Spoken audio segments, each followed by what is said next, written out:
Great Wednesday evening, January 6, 2021. I want to start out by saying we are praying for the family of Ashley Babbitt. She's a young lady who lost her life today in all of that chaos. And she was shot, and she served the country in 4 tours in Iran. And we're just praying for her husband and all of those who were in attendance and all of those who actually went to the nation's capital who had pure intentions. They were just going there to pray. Not everybody there was trying to do some craziness. So we're praying for everyone's hearts, even this evening, that God will lift the burden, lift the stress, because so many are feeling heavy. And we're in the chapter of today's date. We're in Ex.6. And verse 6 says, "Wherefore say unto the children of Israel, wherefore say unto the citizens of this country, of the United States, of the world," it says, "I am the Lord, and I will bring you out from under those burdens, from under that heaviness that we're feeling this evening." We just want to be able to just lay this at the Lord's feet and listen to him. He does not want us to have anguish of spirit, which is in verse 9.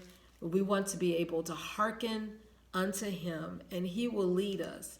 He will show us the way to go. And we're also in Proverbs 6, and I'm going to toss it to Timotheus and see if you have any reaction to today or anything that spoke to you in that chapter. The last verse in Proverbs 6. He will not regard any ransom, neither will he rest content, though thou givest many gifts. Because the verse right before that is talking about someone who is so full of rage because they're jealous. It says, "For jealousy is the rage of man. Therefore he will not spare in the day of vengeance." We saw that. Yeah, I like that because it reminds me of today. Like, some people, it seemed like any type of counsel they didn't heed to, and it's like their emotions had gotten the best of them completely, where all common sense was void, and I never want to reach that point. Even if I have already, I don't want to reach that again. Yeah. Because so many destructive and irreversible things can happen once you let that happen. So I want to always have an ear open for advice. Amen. To be open to listening to the Lord. And also something in that chapter, the way to be safeguarded and protected from that type of destruction is in verse 21 and 22. Bind the commandments and instructions of the Lord. Now you can't, use glue stick, but you hide it in your heart so that you may not sin against thee. And it says, tie them about thy neck. That just means keep it close to you, because when thou goest, it shall guide thee. It shall be with you. It shall lead thee.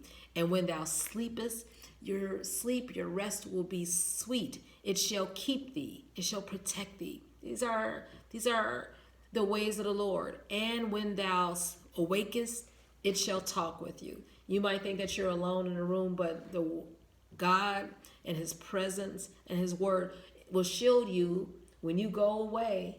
He'll still be with you because you're hiding his word in your heart so that you will not sin against him. So then you'll be able to always decipher his voice at all times. It says in Isaiah, there will be a voice behind you to tell you whether to go left or right, to stand still, to go ahead, to go back. Yeah, for the commandment, it says, is a lamp, and the law is light.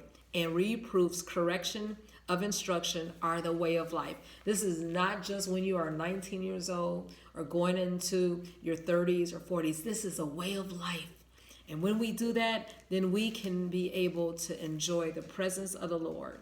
So this is what is needed for such a time as this, to respect God's ways so that we won't we won't go back into bondage that's cruel, and bondage of the mind, and bondage of negativity and sin. We don't want to go back, but we want to be the light for such a time as this.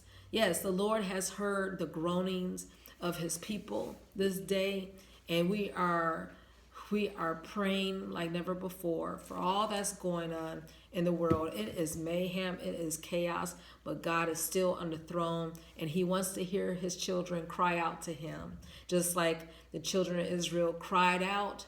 But he wants to hear us say, Lord, what must we do to please you in this hour? And he will, if we're listening, he will guide and direct, as long as we're humble and we're hearkening. All right, let's have a wonderful evening praying for those who are still in session. Good night.